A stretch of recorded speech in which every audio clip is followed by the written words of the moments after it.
Bonjour et bienvenue à Coram Deo, l'émission qui discute devant le monde pour vivre devant Dieu. C'est ce que veut dire Coram Deo, vivre devant Dieu. Ça veut juste dire devant Dieu, mais implicitement, c'est qu'on discute devant Dieu ou qu'on vit devant Dieu, que toute notre vie est sous le regard de Dieu. Mais aujourd'hui, je ne suis pas que sous le regard de Dieu, je suis sous le regard de mon collègue et ami, le pasteur Frédéric Bican. Bonjour Fred.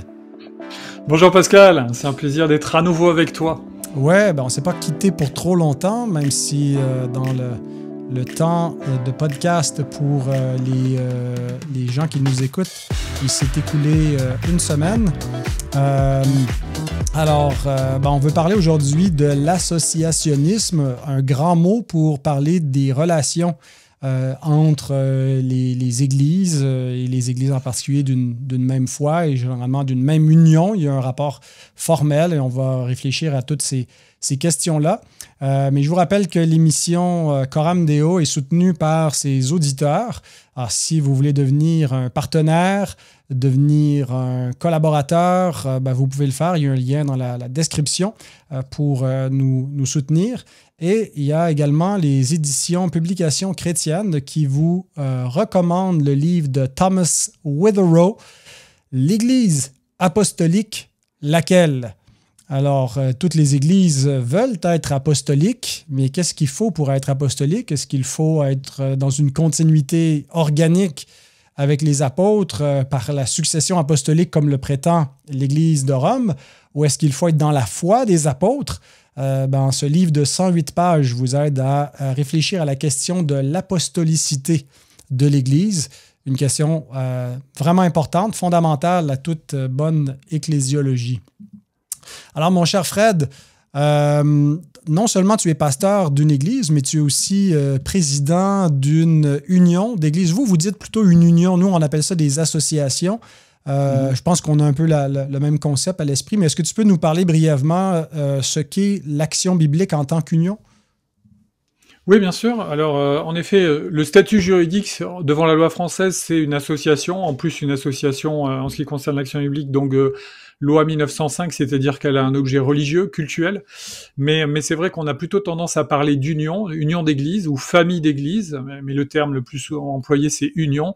Et donc l'action biblique est une union d'église qui est née du travail missionnaire d'un presbytère écossais touché par le réveil du Pays de Galles dans son institut à Glasgow et qui est venu après avoir fait donc une formation théologique en Écosse, qui est venu lancer un mouvement missionnaire depuis la Suisse francophone, depuis Genève, pas très loin du mur des réformateurs, et depuis cet endroit-là, et ça a rayonné en direction de la Suisse francophone et de la France, dont la frontière était proche, et au-delà, ensuite, il a envoyé des missionnaires dans de très nombreux pays, et donc ce travail-là a produit des églises qui ont fini par être réunis dans une union, une communauté. Et justement, c'est très très intéressant parce que le sujet que tu proposais, pour nous, historiquement, on doit dire qu'on a voyagé dans les différentes manières d'être une union d'église. On est passé d'une structure qui à l'origine était calquée sur une société missionnaire assez pyramidale avec un fondateur à la manière de la fin du 19e ou début du 20e siècle, et puis un staff rapproché et finalement des missionnaires qui étaient envoyés et qui étaient aux ordres d'eux, à une union d'église avec toutes les subtilités et toutes les nuances qu'on voit dans la parole de Dieu. Et il y a dans l'histoire récente encore de notre union d'église, donc, une réflexion qui a dû être faite pour savoir qu'est-ce qu'était une église locale, comment elle se positionne, et c'est tout l'objet de ce sujet qui me semble très intéressant. Quel est le niveau de redevabilité? Quel est le niveau est-ce qu'il y a une hiérarchie? Est-ce que c'est juste une communion fraternelle? Quelles sont les limites et le contour? Et en même temps les objectifs d'une union d'église ou d'une association d'église. Est-ce que c'est une manière de transférer le pouvoir de l'anciennat local vers une hiérarchie supérieure ou non? Il y a toutes ces questions-là qui sont à évoquer et qui sont vraiment intéressantes. Et je dois dire que on doit essayer de placer le curseur d'une façon qui soit juste. Mais si la parole de Dieu nous donne pas mal d'enseignements sur ce qu'est une église locale, elle est plus discrète sur les interactions entre les églises locales. Je dis pas que c'est absent du Nouveau Testament, mais c'est quand même un petit peu moins clair.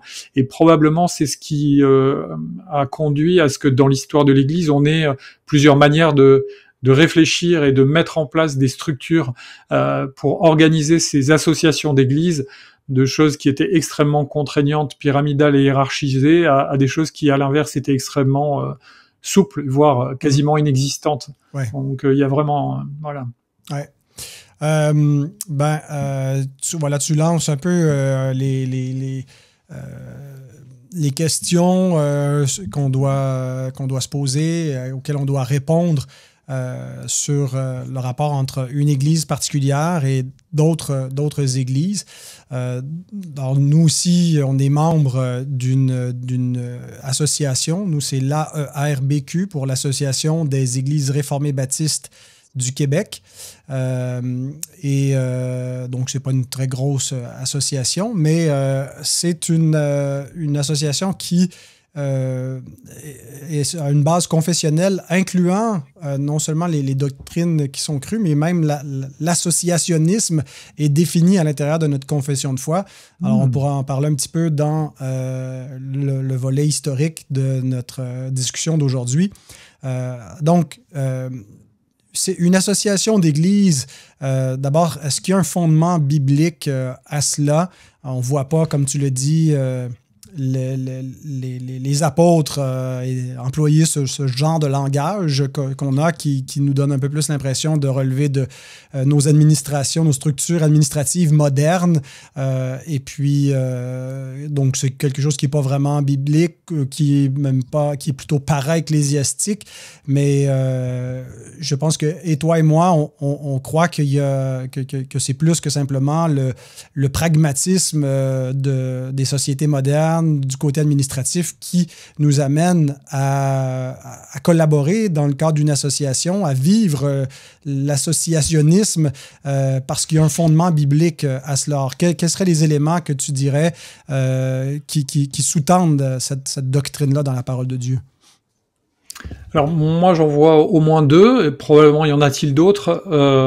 Premièrement, on voit que Paul, lorsqu'il fait des voyages missionnaires, il est envoyé avec la bénédiction de Jérusalem, mais depuis l'église d'Antioche, en direction d'un champ missionnaire qui va générer des églises. Et ensuite, assez régulièrement, on le voit très bien dans la deuxième lettre aux Corinthiens, mais aussi, il me semble aussi dans Thessaloniciens, la première aux Thessaloniciens, il invite à une forme de redevabilité de la part de ces églises et des membres de ces églises locales qu'il a fondées en tant que missionnaire, à l'égard des églises qui l'ont envoyé lui en tant que missionnaire, soit par la collecte de ressources qu'il va ensuite verser à Jérusalem. Je parle de la deuxième aux Corinthiens, où là c'est assez clair. Et puis, donc ça c'est un premier élément. On voit que Paul, il agit en ayant conscience d'être dans un réseau et qu'il y a une forme de redevabilité à l'intérieur de ce réseau et une forme aussi de reconnaissance qui doit s'exprimer de la part des églises plus jeunes en direction de l'église mère, hein, finalement, de l'époque, qui est Jérusalem, et peut-être aussi d'Antioche, qui a été très généreuse en envoyant ses missionnaires.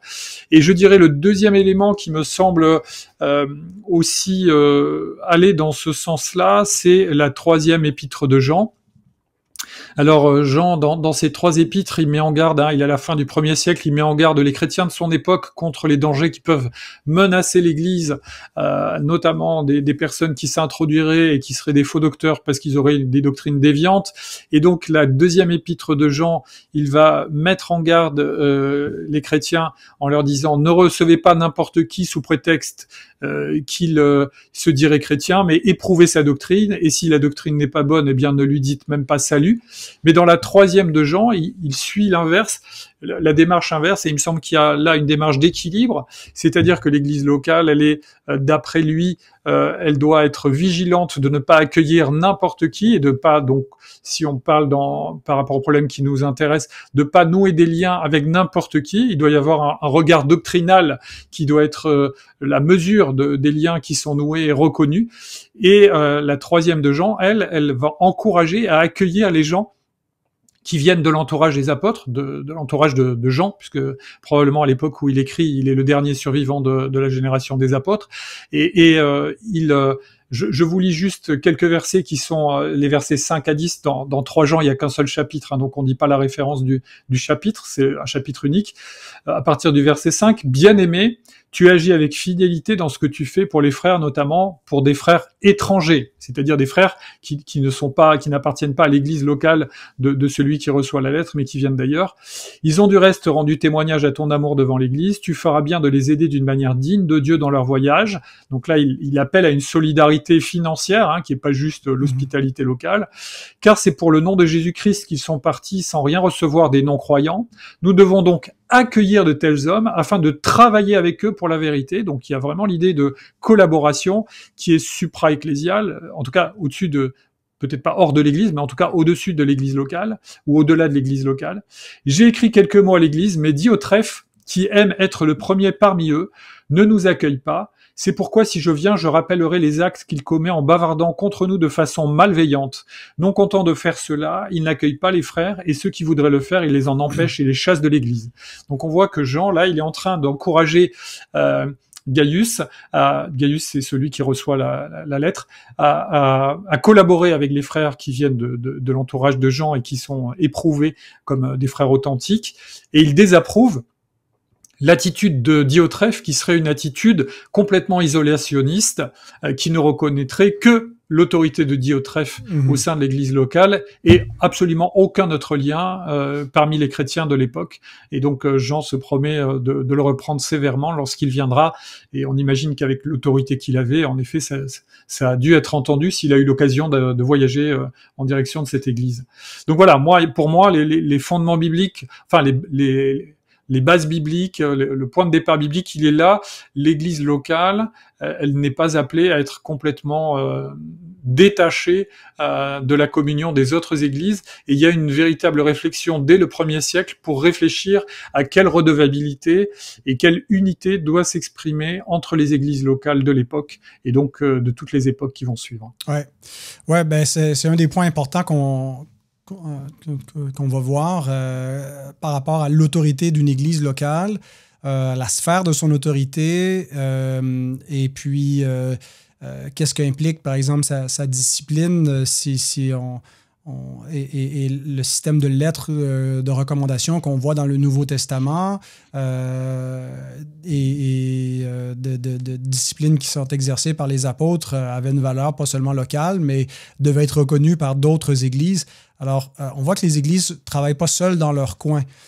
Et je pense qu'au niveau de la doctrine, il y a un autre élément auquel on peut penser, c'est la distinction entre le concept de l'Église au singulier qu'on retrouve dans la parole de Dieu en parlant de l'Église universelle et comment cette Église unique de Christ, il y a une Église, nous dit la parole de Dieu, comment est-ce que ça se conjugue ou quelle est la relation entre cette Église unique et le fait qu'on retrouve aussi des églises dans le Nouveau Testament au pluriel. Alors, la pluralité d'églises avec l'unicité de l'Église, c'est je pense, la relation entre les deux qui vient un peu établir la notion de ce que nous, on appelle l'associationnisme. Mais en fait, c'est comment vivre la terminologie là, choque parfois chez les évangéliques, mais la catholicité de l'Église, qui n'a pas rapport avec le catholicisme romain, mais le fait qu'il y a une Église locale quelque part, cette Église-là appartient à un corps qui est plus grand que simplement cette Église, parce que l'Église a un caractère universel. La vraie Église donc de Christ englobe tous les croyants de toutes les époques, partout dans le monde.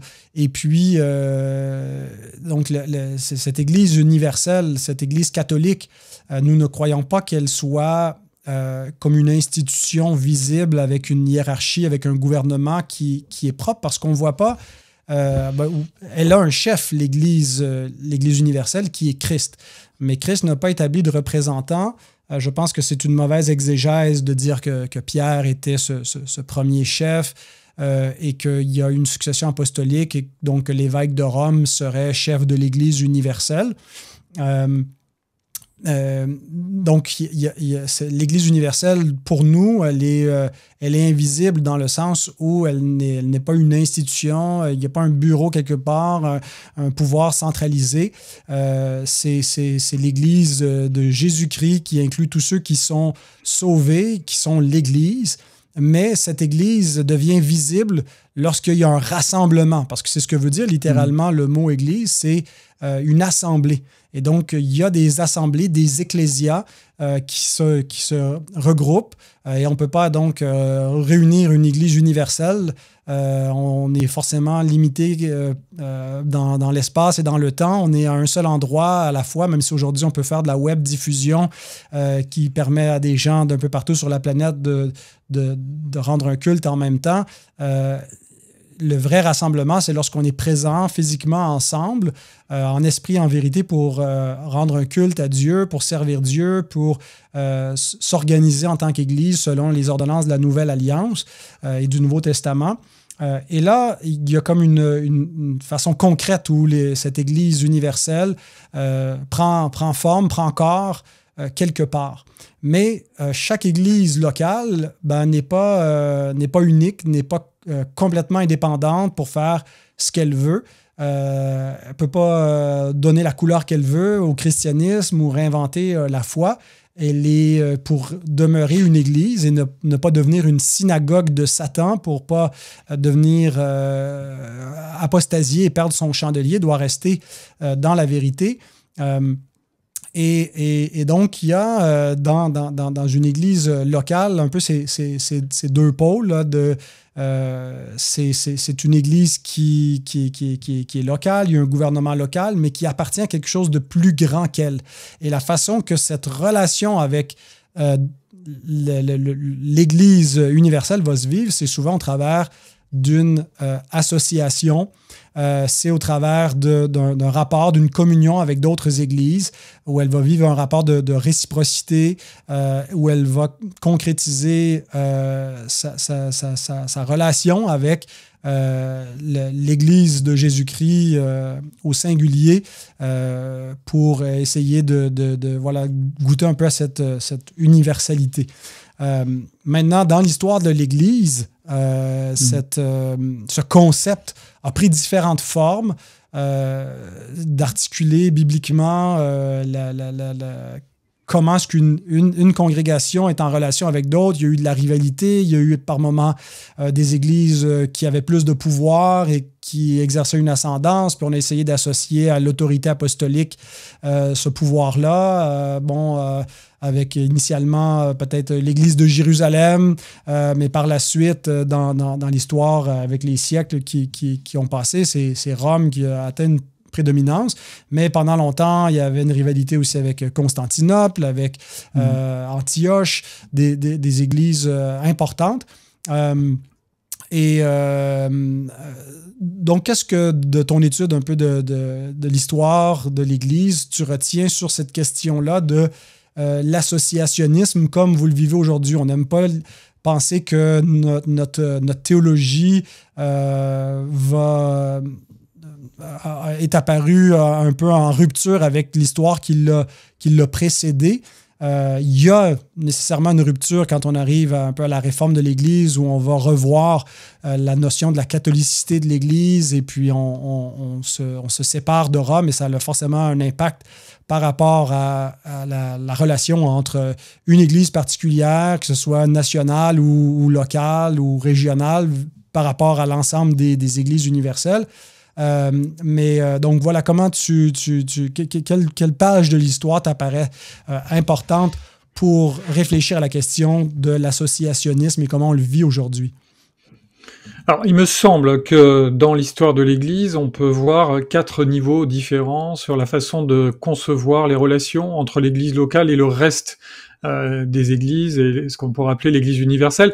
Il faut préciser que si on utilise le mot catholique, donc tu as précisé que c'était pas au sens de catholique romain, c'est parce que en grec katholikos ça veut dire universel, et c'est pour ça les catholiques se l'appliquent à eux-mêmes et ils considèrent qu'ils sont l'Église universelle et que hors de l'Église point de salut, sous-entendu hors de l'Église catholique. En tout cas, ça a été la doctrine de l'Église catholique assez longtemps, et ils ont eu tendance même après Vatican II à considérer que les chrétiens qui ne sont pas catholiques sont finalement des frères égarés loin du troupeau qu'ils devraient ramener.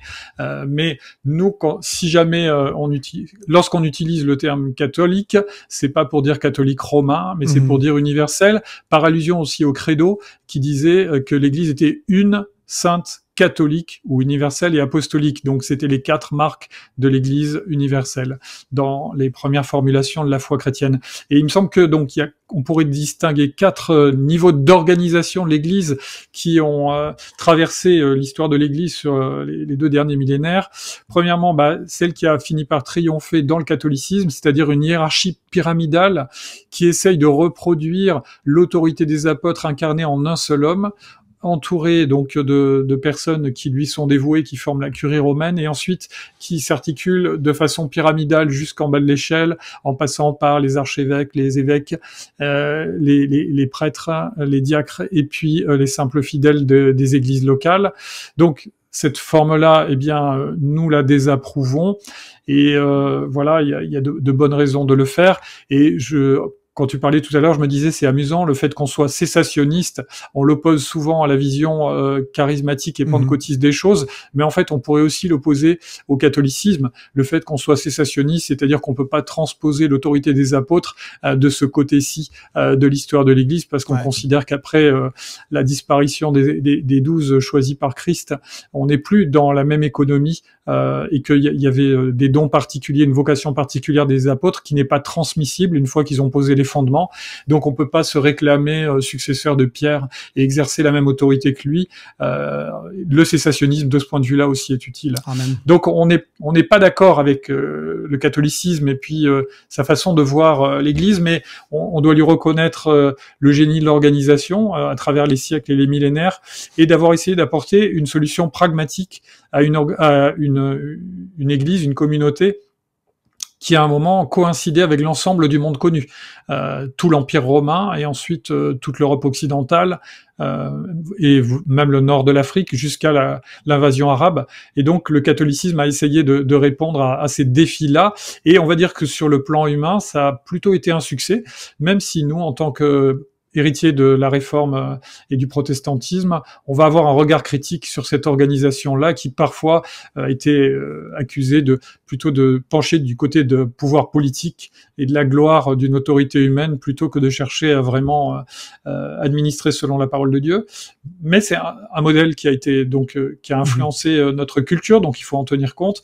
Ensuite, je dirais qu'il y a un modèle épiscopalien, c'est-à-dire qui va donner une autorité non pas à un homme unique, mais à des hommes qui sont supérieurs aux églises locales et à qui on se réfère et qui sont des évêques, épiscopos, en grec c'est évêque, et c'est ce qui a donné évêque dans notre langue. Et donc il y aurait une forme de hiérarchie, mais paritaire, à la place du pape. Donc c'est un peu ce qu'on peut voir dans l'église anglicane ou ce qu'on voit dans l'église épiscopalienne aux États-Unis, qui correspond à l'église anglicane mais de dénomination américaine. Et il semble que c'est une organisation qui soit assez ancienne. Je vais vous lire là un extrait de Ignace d'Antioche, qui écrit aux Magnésiens. Donc Ignace d'Antioche, c'est un responsable d'église qui est un des premiers martyrs du IIe siècle, début du IIe siècle, et il a écrit des lettres d'encouragement, à la fois pour témoigner, pour encourager les églises de son époque. Et voilà ce qu'il écrit au début donc de cette lettre aux Magnésiens. Je vous lis: puisque j'ai eu l'honneur de vous voir par l'intermédiaire de Damas, votre évêque digne de Dieu, et des dignes presbytres, Bassus et Apollonius, et de mon compagnon de service, le diacre Zotion, puissais-je jouir de lui, car il est soumis à l'évêque comme à la grâce de Dieu, et au presbyterium comme à la loi de Jésus-Christ. Donc on voit clairement, et ça revient régulièrement dans cette lettre d'Ignace d'Antioche, que pour lui, il y a 3 niveaux de hiérarchie dans l'Église de son époque, en tout cas tel qu'il souhaite l'organiser et qu'il la préconise. Il y a les évêques, qui ne sont pas nécessairement responsables d'une église locale, mais plutôt responsables de plusieurs églises locales et auxquelles on se réfère. Ensuite, vous avez les presbytres, ce qui a donné le mot prêtre chez nous, et qui sont responsables soit seuls, soit dans un collège de l'église locale. Et ensuite, vous avez les diacres qui vont décliner les services pratiques. Et vous avez vu que la hiérarchie, Ignace l'appuie d'une façon spirituelle en la référant à l'évêque comme à la grâce de Dieu et le presbytérium comme à la loi de Jésus-Christ. On a l'impression qu'il refait une sorte de hiérarchie, alors en plus qui serait peut-être pas très orthodoxe, mais une sorte de hiérarchie fonctionnelle dans la Trinité entre le Père, le Fils et le Saint-Esprit, et il y aurait cette sorte de hiérarchie-là qui est sous-entendue. Donc ça, c'est un système avec lequel on n'est pas à l'aise non plus dans le monde évangélique, mais il existe, et il faut dire qu'à l'intérieur de l'église anglicane ou épiscopalienne, il peut y avoir des églises ou des serviteurs de Dieu qui ont une doctrine qui, sur les autres points, en dehors de l'ecclésiologie, va être proche de la nôtre. Le troisième modèle, me semble-t-il, c'est ce qu'on appelle le modèle presbytéro-synodal, c'est-à-dire celui qui va mettre en œuvre sur le plan local un pasteur et puis qui va faire dépendre, on va dire, l'autorité doctrinale de l'église locale, non pas du pasteur seul, qui serait le berger sur le plan local, mais d'un synode qui regroupe les représentants des églises et les pasteurs des différentes églises de même dénomination et qui vont décider de la confession de foi, de l'arbitrage des cas difficiles de discipline, de l'orientation, etc. Et finalement, les églises locales vont devoir appliquer ce que ce synode, parfois national, va décider en réunissant tous les représentants des églises locales, pasteurs compris, et parfois avec des laïcs également. Et puis vous avez donc il y a certaines dénominations protestantes qui fonctionnent sur ce système presbytéro-synodal, notamment nos collègues presbytériens, qui ont donc une théologie presbytérienne avec la doctrine de l'Alliance telle que la conçoivent les réformés historiques. Et puis, le dernier manière de voir les choses, c'est ce qu'on appelle le congrégationalisme, c'est-à-dire la congrégation, l'assemblée locale dont tu parlais tout à l'heure, qui en elle-même est une structure suffisante du point de vue de la discipline, de l'autorité, de l'administration de la parole et des sacrements, et qui doit avoir normalement un collège d'anciens, quand c'est possible, qui est dans un dialogue vertueux avec l'assemblée des membres responsables, et de ce dialogue vertueux sort l'essentiel des décisions, proviennent pour l'essentiel de toutes les décisions qui sont prises et qui impactent le fonctionnement, l'orientation, etc. de l'église locale. Et c'est là que nous, on va devoir réfléchir, oui, mais dans la mesure où, on va dire, 95% de tout ce qui doit être décidé, réfléchi pour une église locale vient de ce dialogue entre ce collège d'anciens d'un côté et puis l'assemblée des membres de l'autre, donc l'un et l'autre dans un dialogue vertueux si possible. Oui, mais quelle relation alors avec les autres unions, puisque les trois autres modèles proposent une hiérarchie qui simplifie les relations avec le reste des églises locales, mais là, dans le modèle congrégationaliste, dans la mesure où il donne une très grande autonomie à l'assemblée locale, comment on va envisager les relations avec les autres? Et c'est là où on va devoir réfléchir à quel degré on place le curseur de collaboration au sein d'une association d'églises. Il y a des églises qui vont être extrêmement indépendantistes et ne vouloir rendre compte à personne, et on va pouvoir évoquer quels excès ça entraîne. Et puis voilà. Et d'un autre côté, jusqu'où aller dans l'association avec des églises de même confession. Qu'est-ce qu'on met en commun? Qu'est-ce qu'on reconnaît? Et dans quelles circonstances? Et là, on n'a jamais fini de réfléchir à ce genre de problème. Ouais. Permettez-moi de prendre un instant pour souligner l'importance cruciale de la formation théologique. Je suis très heureux de collaborer avec la faculté Jean Calvin d'Aix-en-Provence. C'est un établissement reconnu pour son enseignement biblique et théologique de très grande qualité. La faculté Jean Calvin offre une formation pour préparer de futurs pasteurs, mais aussi divers serviteurs en les équipant pour répondre à l'appel de Dieu sur leur vie. Que vous envisagiez le pastorat ou souhaitiez simplement approfondir votre compréhension de la Bible, de la théologie, des langues bibliques et de l'histoire du peuple de Dieu, je vous recommande vivement les programmes de la faculté Jean Calvin. Ils sont disponibles aussi bien sur le campus dans la magnifique région d'Aix-en-Provence que via la formation à distance, offrant une flexibilité optimale. Si vous voulez en savoir plus, consultez le site facultéjeancalvin.com.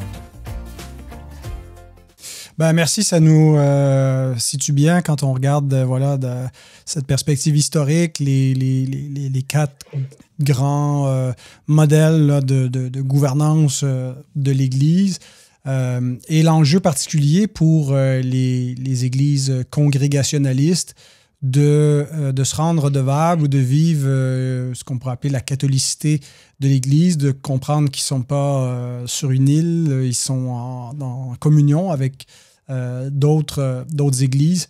C'est important de réfléchir comment le congrégationalisme moderne là, est arrivé là, dans le cadre de la Réforme au 17e siècle. La Réforme a commencé un siècle avant, mais il y avait une réforme magistérielle, c'est-à-dire que c'était en collaboration avec les autorités civiles que la Réforme a pu se faire, que Luther, Calvin, Zwingli ont travaillé à réformer l'Église, mais c'était donc main dans la main avec le pouvoir civil que le pouvoir ecclésial fonctionnait. Et c'était surtout une structure d'église nationale ou régionale qui reflétait la composition de la société civile en même temps que l'Église. Peut-être un siècle après, le congrégationalisme naît dans le contexte de la réforme anglaise où on voit que ce modèle de l'Église, d'une Église nationale avec à sa tête le monarque qui est à la fois le chef d'État et le chef de l'Église, semblait pas être un modèle scripturaire. À la fois quand on regarde dans l'histoire plus primitive des premiers siècles, l'Église a davantage là, une structure qui reflète les différentes congrégations dans les localités qui collaborent entre elles. Mais quand on lit l'Écriture, c'est ce qu'on voit, c'est que l'Église est une assemblée qui se réunit quelque part et qui exerce le pouvoir. Hein, quand Jésus dit, par exemple, si ton frère a péché, puis le processus disciplinaire, quand ultimement, c'est dis-le à l'Église. C'est à quelle Église tu le dis? Est-ce que c'est à l'Église universelle? C'est à qui est-ce qu'on s'adresse exactement? Dis-le à l'Église, c'est dis-le à la congrégation, dis-le à l'assemblée.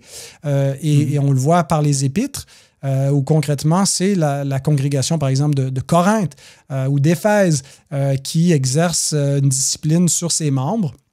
Donc, cette idée du congrégationalisme, finalement, c'est que la structure de base pour vivre la vie d'Église, c'est une assemblée qui se situe localement. Mais ça ne veut pas dire que cette assemblée locale doit avoir une indépendance absolue. Donc, je mentionnais que nous, il y avait un caractère un peu confessionnel parce que dans notre confession de foi, donc la notion du congrégationalisme est bien définie dans le chapitre le plus long de la confession, le chapitre 26, dans la deuxième confession de foi baptiste de Londres de 1689. Au chapitre 26, ça nous dit au paragraphe 7 qu'à chacune de ces églises ainsi rassemblées, selon sa pensée exprimée dans sa parole, le Seigneur a donné tout pouvoir et toute autorité qui sont en quelque matière nécessaires pour mettre à exécution l'ordre dans le culte et la discipline qu'il a instituée pour qu'il soit observé. Dans ce but, il a pourvu l'Église de commandements et de règles qui lui permettent d'exercer dûment ce pouvoir. Donc, c'est le particularisme, c'est-à-dire que chaque Église particulière a les clés de sa propre porte, dans le sens elle exerce le pouvoir des clés, elle admet, elle exclut, elle ordonne ses propres officiers, elle est directement sous le Christ. Mais on voit dans la même confession que ces églises fonctionnaient en collaboration avec d'autres églises, comme on voit dans l'Écriture, comme on le voit dans toutes les pages de l'histoire de l'Église. Et comment finalement est-ce que cette collaboration prend forme, ce qu'on retrouve dans cette confession, elle parle de communion. Et pour nous, la communion, ça a un peu un sens informel. Je suis en communion avec Fred en ce moment. On est des amis, des frères dans le Seigneur. On échange, on partage nos points de vue, on s'encourage, on peut prier ensemble. C'est ça la communion. Mais le mot communion, dans le contexte de la confession de foi de 1689, a le sens d'association. Et c'est les travaux du docteur James Renihan en particulier qui ont démontré que l'usage de ce mot-là avait une notion beaucoup plus formelle que ce qu'on entend généralement aujourd'hui quand on parle de communion entre frères et sœurs ou de communion d'église. Il est dit, par exemple, dans les cas où une église aurait des difficultés en matière de doctrine ou de gouvernement ecclésiastique qui peuvent arriver dans une église qui mettent en péril la paix, l'unité ou l'édification. Donc, dans de tels cas, la pensée du Christ est que plusieurs églises qui jouissent d'une communion entre elles envoient des délégués. Et donc, la communion de ces églises, quand une église entretient des liens, il y a cette notion un peu formelle qu'on est redevable à une église, à d'autres églises, à un regroupement d'assemblées avec qui on peut établir des liens pour travailler ensemble, pour implanter d'autres églises, pour échanger des ressources et quand il y a des problèmes dans une église locale, appeler à l'aide d'autres églises. Mais cette communion ne se substitue pas au gouvernement d'une église locale. Par contre, il est vraiment une sauvegarde à des dérives potentielles parce que le congrégationalisme, on a beau l'encenser et dire que c'est la 8e merveille du monde, que c'est le fonctionnement biblique de la vraie Église telle que Christ nous le révèle dans la parole, ça reste un défi par moment de garder en santé cette forme de gouvernement d'Église. Et l'associationnisme peut justement être une sauvegarde à ces dérives potentielles. Donc, Fred, tu as assez d'expérience là, comme pasteur, comme président d'Union, pour peut-être nous partager un peu ta réflexion sur c'est quoi les dérives potentielles d'une congrégation particulière et comment est-ce qu'une association peut être une sauvegarde dans ces cas-là?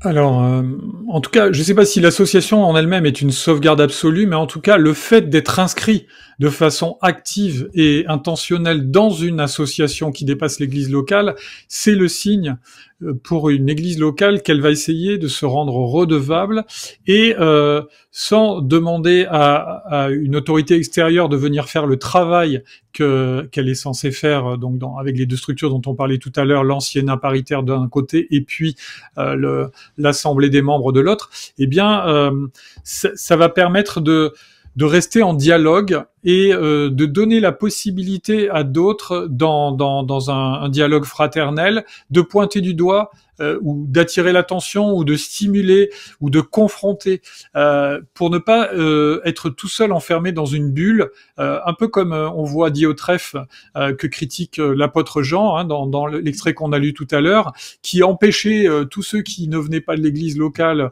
de venir prendre la parole ou même entrer en contact avec les membres.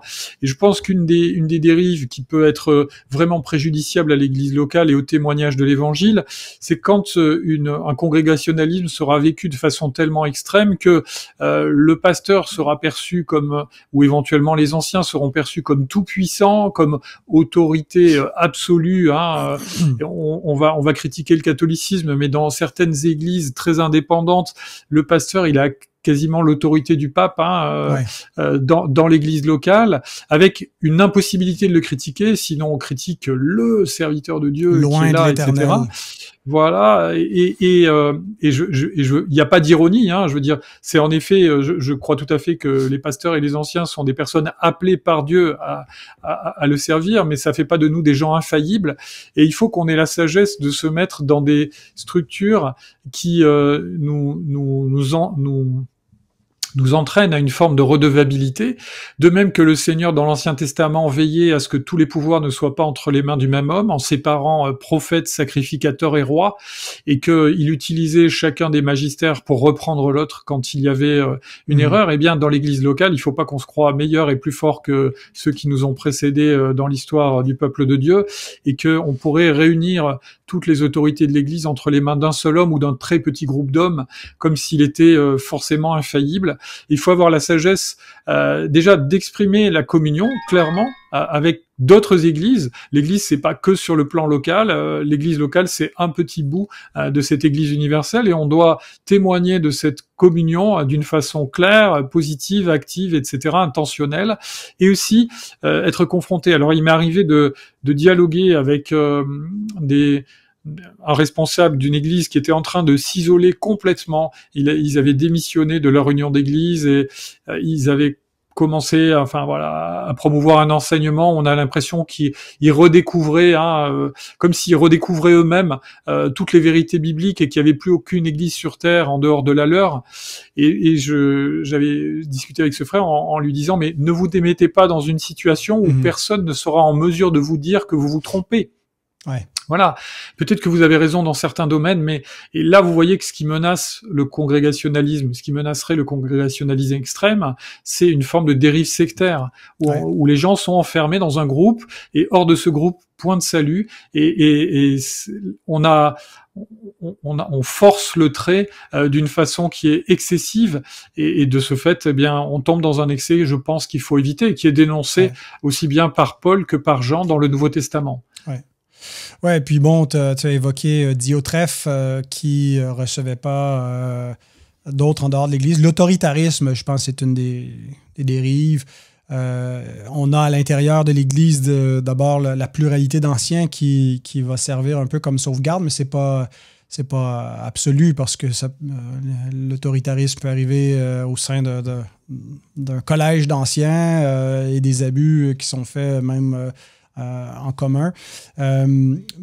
Mais je dis pas que l'associationnisme va forcément être une pleine sauvegarde, mais si dans les structures même de l'Église, si dans sa constitution, il y a des recours, par exemple, pour des membres qui seraient lésés par des mesures disciplinaires abusives, ou si les pasteurs sont soumis à certains critères théologiques, académiques ou plutôt confessionnels, et qu'ils en dévient, qu'est-ce que peuvent faire des membres? Ils peuvent en appeler à un pouvoir qui est à l'extérieur de l'Église locale pour qu'il se passe quelque chose quand l'Église n'arrive pas elle-même à solutionner une tension, un problème. Maintenant, il y a un danger, je pense, qui vient avec ça, une dérive potentielle de l'associationnisme qui serait de s'immiscer dans le gouvernement d'une église de façon abusive, et que l'association elle-même devienne un gouvernement d'église. Et c'est, je pense que plus on arrive avec une association qui prend de l'importance, qui a de l'influence, plus le risque est élevé à un bon moment donné que ça soit un pouvoir centralisateur qui dirige les congrégations.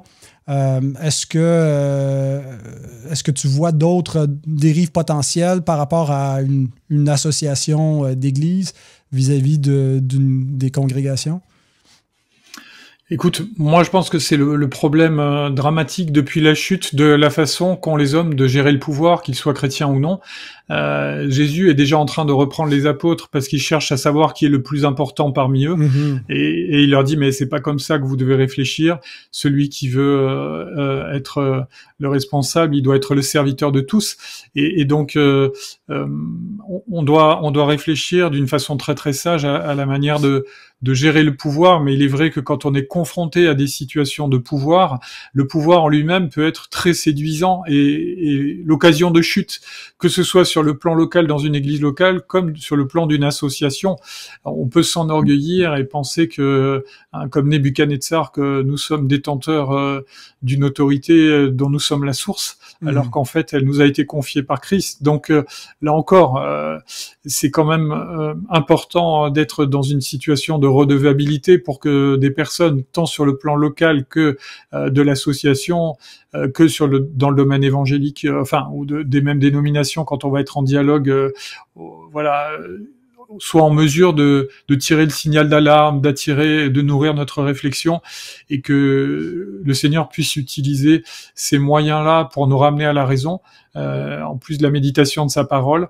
Voilà. Je dirais, si tu permets, avant de parler de développer davantage sur les dangers de l'associationnisme, dans ces qualités, il y a quand même, il faut pas oublier, ce qu'on oublie parfois très rapidement dans les milieux très congrégationalistes, tous les bienfaits qui nous proviennent de structures supérieures à l'église locale. La fameuse confession de foi 1689, eh bien, je ne sais pas combien d'églises locales seraient capables de la réécrire, mais certainement très très peu, peut-être aucune.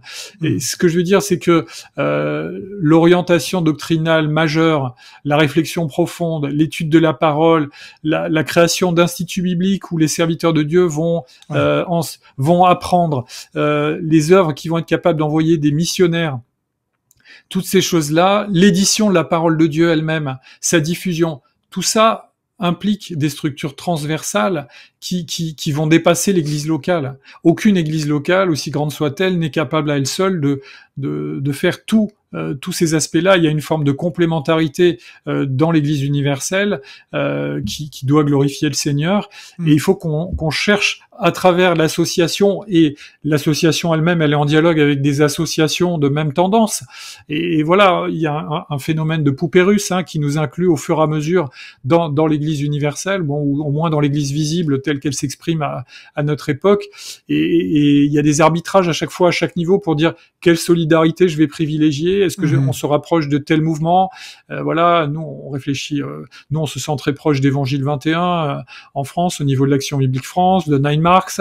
Voilà, donc on va inciter à ces ressources-là. Et évidemment, c'est des ressources qui renvoient à des structures qui dépassent notre petite association d'église et qui vont générer des relations fraternelles et des formes de redevabilité encore différentes. Donc, on n'a jamais fini de travailler à cet équilibre-là, mais on veut quand même respecter, et je reviens donc à ta question, faire attention au fait qu'il n'y ait pas une dérive de l'associationnisme qui prendrait le pas. Et je pense que le danger le plus grand, ce serait que l'association, en fournissant des ressources de qualité, une forme d'autorité supérieure, finirait par déresponsabiliser l'Église locale, à la fois déresponsabiliser ceux qui devraient prendre leurs responsabilités pour être anciens, et déresponsabiliser même les membres, en disant, de toute façon, tout vient d'en haut, tout vient de l'association, ils nous envoient les serviteurs de Dieu, ils les retirent, et puis finalement l'Église locale, elle n'a pas grand-chose à dire, et on favoriserait probablement une dérive un peu consumériste, c'est-à-dire que les gens viennent là pour avoir un service qui est décidé et organisé par d'autres très loin du plan local, et ça, ce serait préjudiciable à la vision de l'Église locale qu'on voit dans le Nouveau Testament. Ouais, puis on voit, c'est ça, historiquement, avec soit les grandes églises nationales ou dans le catholicisme, où souvent la pertinence d'une paroisse, d'une église locale, lorsqu'elle devient un peu englobée, s'efface là, dans une structure nationale où ça devient presque optionnel. On est là un peu comme spectateur, on n'a pas beaucoup de poids, tandis qu'il y a un dynamisme dans la vie d'une église locale où le congrégationalisme est bien vécu. Je pense que par rapport à des conseils concrets pour garder un sain équilibre entre finalement ces deux pôles, l'indépendance de l'Église, le fait que la congrégation elle-même s'autogouverne sous la parole de Christ, mais que ce n'est pas une indépendance absolue. L'autre pôle, c'est sa redevabilité envers les autres églises. Il faut établir dans le bon ordre le rapport entre l'Église et une association et tout ce qu'une association peut faire. Que tu as énuméré plusieurs choses en parlant des différentes institutions qui peuvent naître d'une association, que ce soit des séminaires de formation d'ouvriers ou la mission ou la publication d'ouvrages. Il faut, je pense que tout cela relève d'une Église. Même, et c'est une des choses un peu que je reproche parfois à les grandes organisations évangéliques, là, TGC ou autres, qui deviennent un peu des organisations para-ecclésiastiques, mais qui sont redevables à qui exactement? Et l'autorité qui représente Christ sur terre et qui applique l'autorité de sa parole, c'est l'Église. Alors, il ne faut pas que ça devienne comme deux choses indépendantes, c'est-à-dire où on aurait comme tous les trucs para-ecclésiastiques qui fonctionnent d'eux-mêmes avec leur propre CA et tout ça. De façon concrète, oui, c'est normal qu'il y ait une organisation, qu'il y ait une administration pour eux, mais il faut, à mon avis, impérativement qu'ils soient redevables à des églises. Pas forcément à une seule église, mais que dans une association, c'est pas l'association n'est pas placée au-dessus des églises. C'est pas l'association et le conseil d'une association, son conseil d'administration ou peu importe la structure, qui deviennent l'autorité au-dessus de l'Église. Mais il faut que les églises, par une assemblée générale, dans sa constitution, puissent être celles qui exercent la supervision de l'ensemble de ces ministères-là. Et je pense que c'est la seule façon de garder de sauvegarder l'équilibre entre une église et d'autres églises et tous les différents ministères en respectant ce que Christ a établi. Christ n'a pas établi un séminaire de théologie, n'a pas établi une maison d'édition, n'a pas établi un ministère de podcast, mais il a établi une église qui est la colonne et l'appui de la vérité. Et puis, en ayant une communion entre elles, les églises s'assurent donc de superviser l'ensemble des églises qui professent la foi avec lesquelles elle est en communion et des ministères qui relèvent de ces églises. Donc, je suis un peu prudent avec tout ce qui n'est pas sous l'autorité de l'Église, qui est un peu comme en parallèle, parce que c'est sujet, voilà, à dévier plus facilement, à mon avis. Je suis d'accord avec toi. Il me semble que Évangile 21, qui est la branche francophone en Europe de la Gospel Coalition, a essayé la Gospel Coalition a demandé donc aux structures qui se sont formées ailleurs, et en particulier à Évangile 21, de constituer un conseil avec des gens représentatifs des églises pour élargir et pour pas que ça repose uniquement sur un conseil d'administration. Par ailleurs, Évangile 21 ne prétend pas administrer une église locale, il propose des ressources. Et si on parle de Nine Marks, ils ont une démarche qui est encore plus congrégationnaliste, c'est-à-dire que moi j'apprécie vraiment beaucoup ça dans ce mouvement-là, c'est-à-dire que Mark Dever et son équipe à Washington, Capitol Hill Baptist Church, ils ont produit quelque chose dans leur église, ils présentent ce qu'ils ont produit, ils montrent comment ils sont arrivés là, ils expliquent les bases bibliques qui les ont conduits, mais après ils nous mettent tout entre les mains, ils disent à vous de jouer les gars. Et ils sont jamais en train de revendiquer une autorité, alors qu'ils pourraient le faire, hein. C'est quelqu'un de brillant et il aurait très bien pu fonder un mouvement et en être le pape, entre guillemets. Il est très responsabilisant et respectueux même de la culture différente et de la façon dont les ressources qu'il propose vont se décliner dans la culture locale, et de ce point de vue-là, il est cohérent dans son ecclésiologie congrégationaliste. Et donc voilà, nous on est sensible à ce type de ressources, et en même temps, c'est des ressources qui tout en nous mettant en communion avec des églises d'autres lieux que celui où nous sommes, eh bien vont nous affûter dans notre propre responsabilité locale et nous donner des outils. En effet, comme tu le dis, ça va être à l'église locale d'examiner comment on met en œuvre et ce qu'on accepte, etc.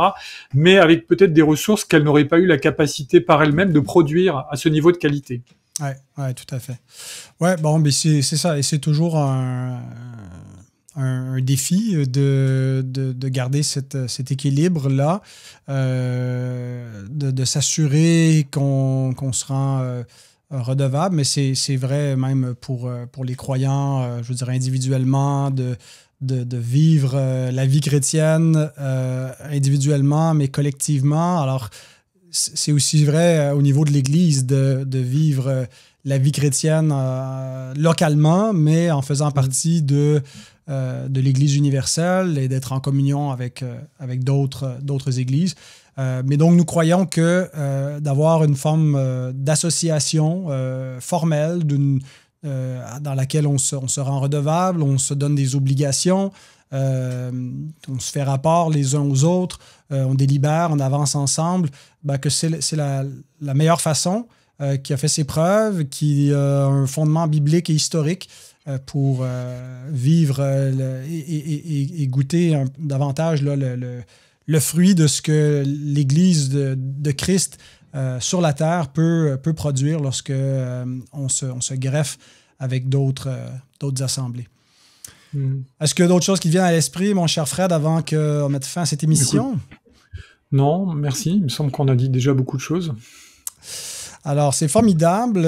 Eh bien, cette émission vous apparaît à la mi-avril et là, je n'ai pas pensé à vérifier avec toi s'il y a quoi que ce soit qui s'en vient, qui serait digne de mention, une conférence en vue ou quoi que ce soit que tu voudrais promouvoir. Oui, on va avoir le séminaire Évangile 21 du 7 au 11 mai. J'espère que je dis pas de bêtises. Bon, c'est le samedi 11 mai, donc ça fait vendredi 10, jeudi 9, voilà, 8, alors du 8 au 11 mai à Genève. Donc un séminaire qui a un programme très très intéressant et on vous encourage à vous inscrire s'il reste des places quand au mois d'avril vous entendrez ce podcast. Merci, mon cher Fred, pour cette info. Et puis, merci de ta participation depuis 2 semaines sur ces sujets importants, à la fois pour le ministère pastoral et la vie de l'Église. Merci à toi. Donc, la semaine prochaine, je reçois un invité, si on arrive à se connecter avec une bonne connexion Internet, qui vient de l'île Maurice, parce qu'on veut parler de l'œuvre de Dieu dans cette région, cette petite région du monde. Mais mon invité, Dan, c'est lui d'ailleurs qui a fait le visuel pour Coram Deo, le logo, et puis depuis plusieurs années, nous fournit toutes sortes de matériel.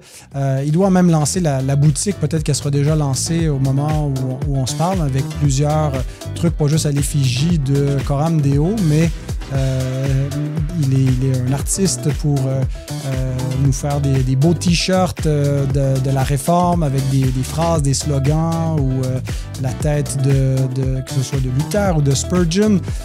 Et donc, j'espère que ça va pouvoir bientôt paraître pour qu'on puisse afficher nos couleurs dans la résistance culturelle, pour faire un lien avec comment on l'appelle? Maquis eschatologique. Le maquis eschatologique, merci. Donc, c'est la semaine prochaine. J'espère que vous serez des nôtres. N'hésitez pas à partager notre contenu, à commenter, à interagir. Ça fait toujours plaisir. Et puis, voilà, que Dieu vous bénisse.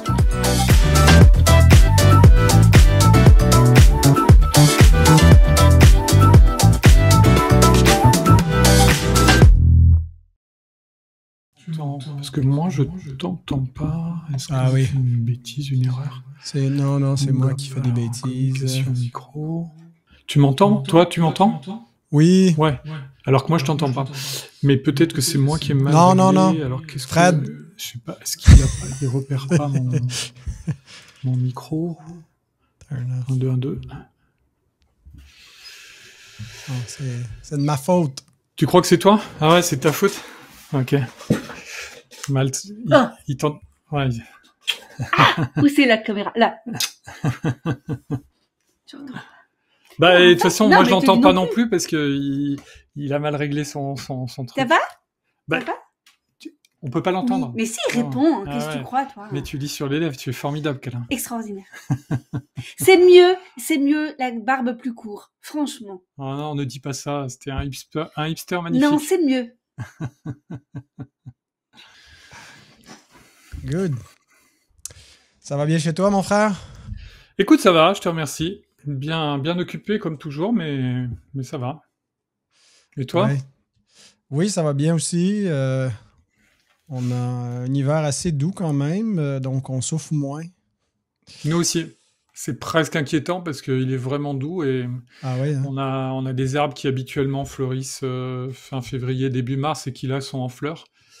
Donc bon, on verra ce que ça va donner.